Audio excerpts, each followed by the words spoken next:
सांझ ढले तोर गली मम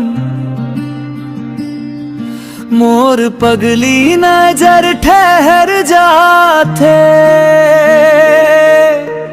दुआरी के छाँव में बैठ के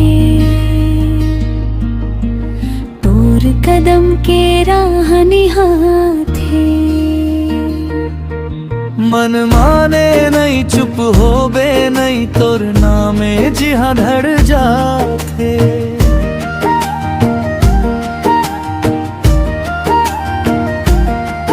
एक पल्ला दे दे मोला अंजोर जैसन चेहरा।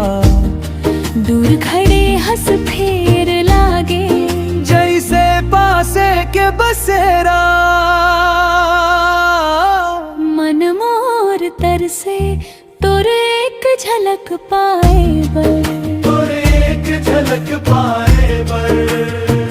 मन मोर तरसे तोर एक झलक पाए बर। आजा मोर संग ठहरे बर। तोर नजर के बिन रात नहीं कटे बर। मन मोर तरसे तोर एक झलक पाए बर।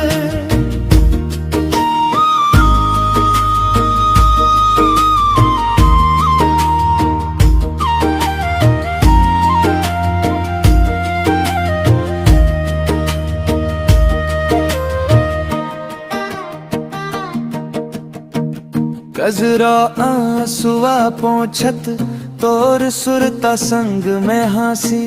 कभू हत्था मन फूल धर के कभू मन मन कर थो बासी।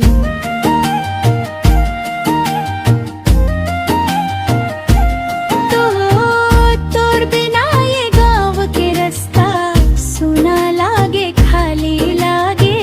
जैसे मोर भीतर के अंगना कोनो बिन दिया जागे। एक बात सुन तोर बिन मैं खुद ला ढूंढे बर लागो। तोर एक नजर के खातिर कैसे कैसे जागो। मन मोर तरसे तोर एक झलक पाए बर। तोर एक झलक पाए बर। मन मोर तरसे तोर एक झलक पाए बर। आजा मोर संग ठहरे बर। तोर नजर के बिन रात नहीं कटे बर। मन मोर तरसे तोर एक झलक पाए बर।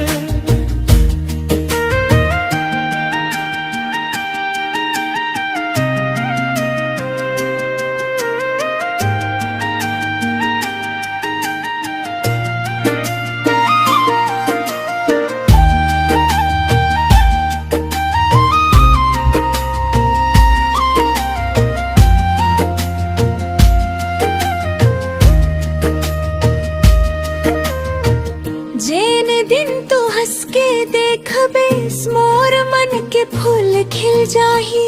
जेन दिन तू बोलाबे सना ये जिंदगी मीठा बन जाही।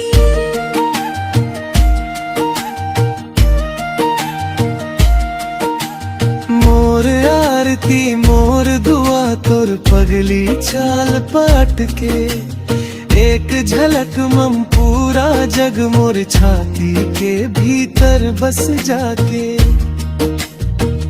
मन मोर तरसे तोर एक झलक पाए बर। तोर एक झलक